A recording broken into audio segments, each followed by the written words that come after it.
Now, of course, Stuart Varney, well, we have this situation where the Republicans have essentially filibustered two bills that would extend this long-term unemployment insurance to the 1.4 million people who need it, and their 2.3 million children who presumably need it to eat.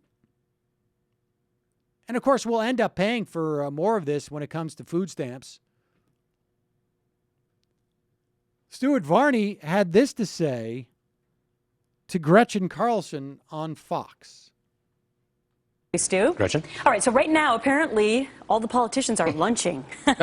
Wow. They're lunching, and they're talking about unemployment. Yes. Where do you think we're going to go with this? Because I don't get why that's funny. They're eating lunch, and they're talking about unemployment. Isn't it ironic that they're eating food while they're talking about people that don't? So, Stuart, tell us, how can you make these people feel worse? Republicans want amendments to pay for it. Harry Reid seems to be saying, nope. I don't know where we're going to go with this, but I'll tell you one thing. It won't make any difference to the economy one way or the other. If we extend the benefits or if we don't extend the benefits, no impact on the economy. This is pure politics, Gretchen. This is designed to make the Republicans look harsh. Why don't you help out these poor people? And on the Republican side, it's designed to say to the Democrats, you're just spending more money, which we don't have. Enough already. So the two sides are in a standoff. However it comes out, no difference to the fundamental performance of America's economy. Okay, so what's wonderful about this clip is Stuart Varney is basically just saying, Gretchen, let me just say, fuck off to you people there who want to have any type of food. Sorry. So Varney admits it will have no impact on the economy. Whether it's paid for or not by cutting other programs and, God forbid, raising taxes, it's going to have no impact on the economy one way or another. That's the only thing that's relevant here, not the suffering of those 1.3, 1.4 million people. So they can just, whatever, bug themselves. It's just politics to make it look like the Republicans don't care about these people. But let me double down on that and say, I don't care about those people either. Unbelievable. What a horrible human being he is. He is really trying to be the worst, isn't he? Like, I feel like he goes out there to this Stuart Varney, and he really tries to be the absolute worst. Because every time we hear from this guy, he's saying something so ridiculously crude, just horrible. I remember when we had Michelle Goldberg on, we were talking about how some of the Republican elite is switching. They're moving away from that Sarah Palin kind of cheap cultural populism thing and re-embracing, like, being upfront about their plutocratic politics in a different way, which includes just expressing a lot of disdain for people. Well, and Varney is one of her core examples. I mean, he's also said there's no such thing as like lack of opportunity and poverty. There's just poverty of the spirit. And he talks about like his favorite restaurants. I mean, that is his shtick, is to be like some horrible guy from the 20s with a top hat.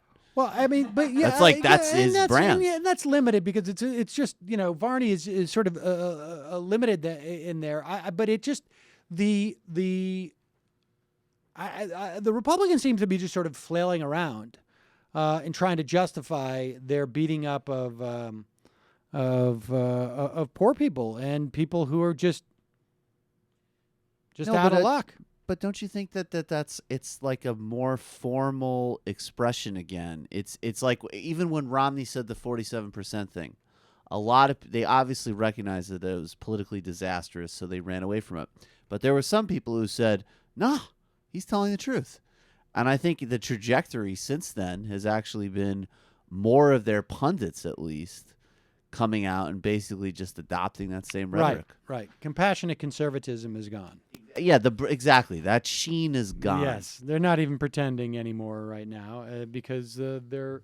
I mean, I think that's a function of just the gerrymandering, frankly, and the loss of their ability on a national scene.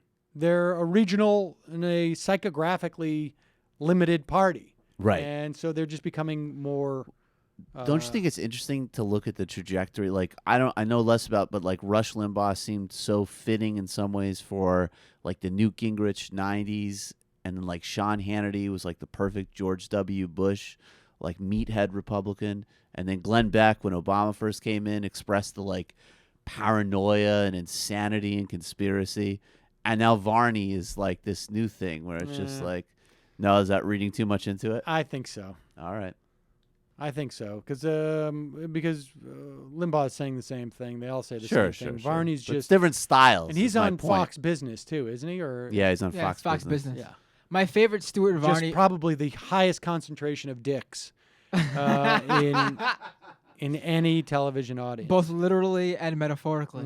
No, but my favorite Stuart Varney moment will always be when he had Rupert Murdoch on right during the height of the phone hacking scandal, and he comes on and Stuart Varney goes, "So about this phone hacking scandal," and Murdoch goes like, "I don't want to talk about it," and Stuart Varney goes, "Oh, I'm sorry, sir, we won't talk about it. Moving on." There's your journalism for you. Hard-hitting journalist.